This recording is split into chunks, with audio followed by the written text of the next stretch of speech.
And part 2 is actually the last part, so this is actually a pretty short series.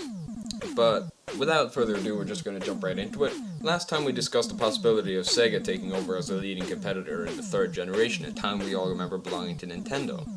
But having said that, it's not going to be like what happened in the real events with the NES far outselling the Sega Master System, but rather, Sega have enough of a lead to call it a lead, but it's not that much of a lead that they can say they completely dominated.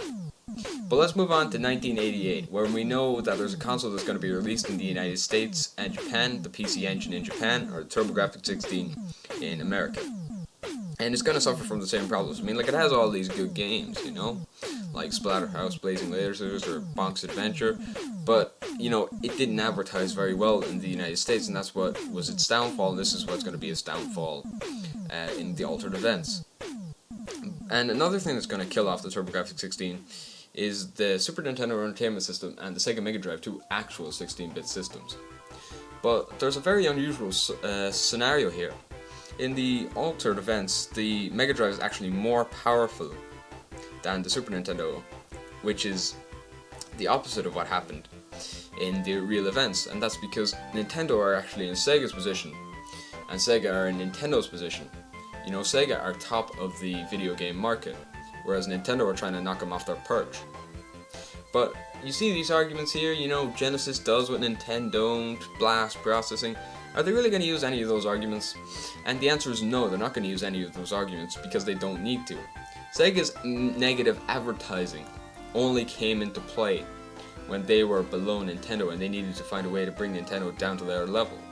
And it worked in the real events. And that's not to say it wouldn't work in the altered events, but it just doesn't need to happen. But moving on, there's something with Nintendo. They're working with an electronics company called Sony at around this time to develop a CD-based add-on for the Super Nintendo. In 1983, what happened was, a Sony engineer named Kenneth Kutaragi decided to get his daughter a Famicom for her birthday. And he was largely unimpressed with the system, two main factors to be precise.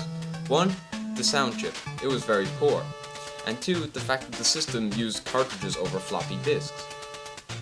But he could do something about the first one. So he decided that he was going to go to Nintendo without Sony's permission and ask Nintendo if they wanted him to develop a sound chip for the Super Nintendo or the Super Famicom in Japan. And so they accepted, and this is actually what happened. There was a sound chip made by Sony in the Super Nintendo. And the second thing that they were going to make was obviously the CD add-on. But the deal fell through because Nintendo feared that Sony would get power hungry with the Control over the SNES CD. So eventually they were betrayed and replaced by Philips. And we all know where that went. PS1, Philips CDI, Nintendo falls off the top, yada yada yada. But now that Nintendo never developed that power-hungry complex because they were never at the top of the industry, they might actually go ahead with this deal with Sony to develop the SNES CD. And now we have the SNES CD, but no Sega CD. This isn't going to exist. Let me tell you why. Because they were both developed, or would have been developed, by the same person, or the same developers, Sony. And when Sony is already working with Nintendo for this SNES CD, they never actually got a chance to go on to Sega and with the Sega CD. So it's just the 16-bit cartridge-based Sega Mega Drive versus the SNES CD, which is very unusual because now Nintendo, once again, are in the position that Sega were in, using CDs to try and bring down the cartridge-based competition. Other consoles from the real events are still probably going to fail, such as the 3DO, which is going to have the same problems it did in the real events, and the Apple Bandai Pippin and the Philips CDI, which are all going to have the exact same problem. Not enough quality games, much too high price, and not very good hardware for the most part. But moving back to Sony and Nintendo, there's a bit of a spat going on here, because Sega have just announced that they're developing a 32-bit based CD console, and this is going to be pretty big. So Nintendo will want another console so they can get it. So they can get ahead of the competition. But Nintendo are going to want a new console so that they can get ahead of Sega. But Sony realized that they don't actually need a new console.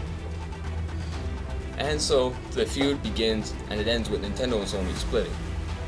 We get on one side the Sony PlayStation, and on the other side the N64. DD. Now what is DD?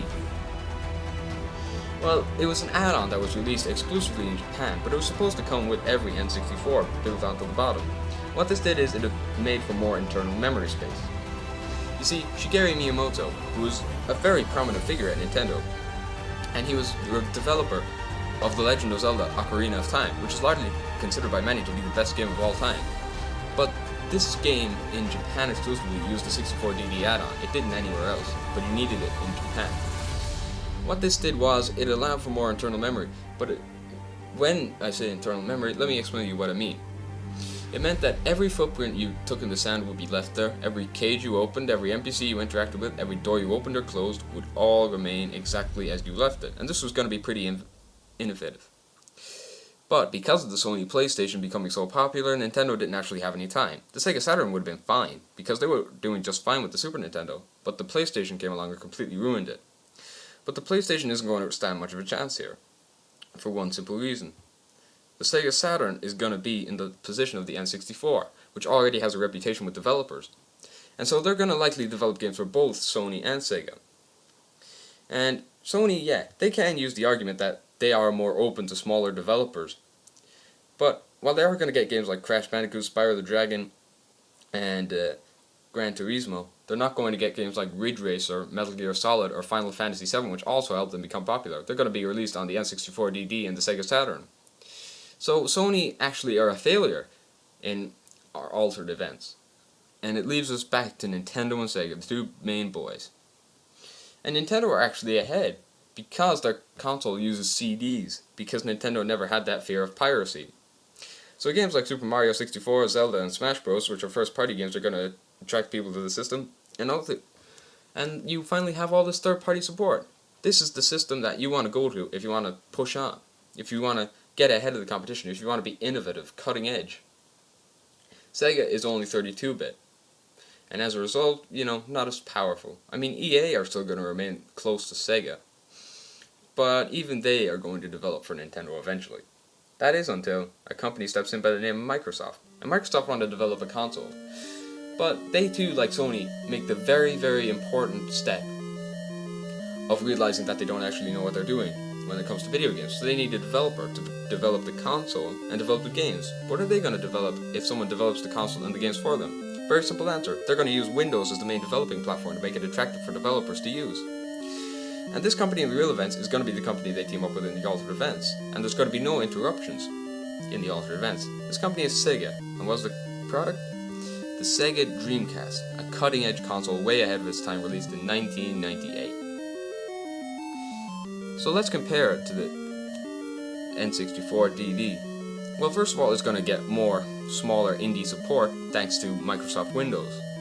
But here's the most important advantage it has over the N64. Because people aren't convinced. The N64 has great exclusives. Why should they go with Sega? I mean, Sega have their own great exclusives too, but this is what's going to push the tide just enough in their favor so that they can wage war on Nintendo successfully. Let's take a look at this. Alright, FIFA 98. Gonna be released for both systems. Same with Grand Theft Auto. But here's the main difference.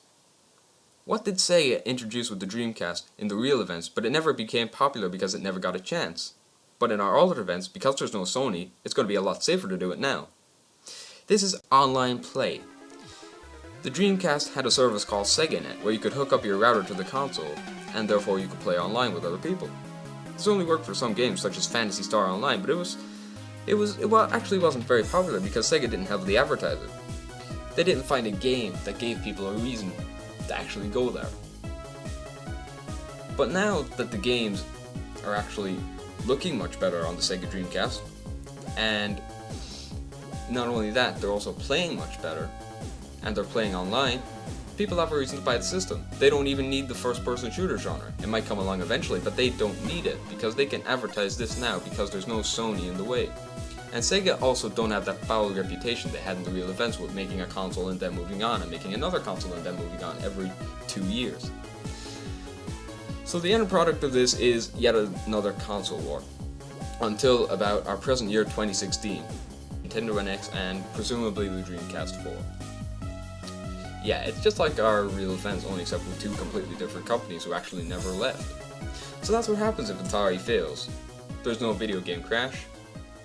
It becomes a lot safer for certain developers to actually do things that they want to do, without the threat of another console coming along. The consoles that do come along are going to be a lot stronger, because the video game industry never became as popular, and as such when Nintendo and Sega put Fairchild in their place, there was no one who could really come along and take them down. Atari's fall from grace proved that pretty much anyone in the industry, no matter how big they were, could be brought down if the right person came along. We saw this again with Sony bringing down Nintendo, Nintendo bringing down Sega, and Microsoft bringing down Sony.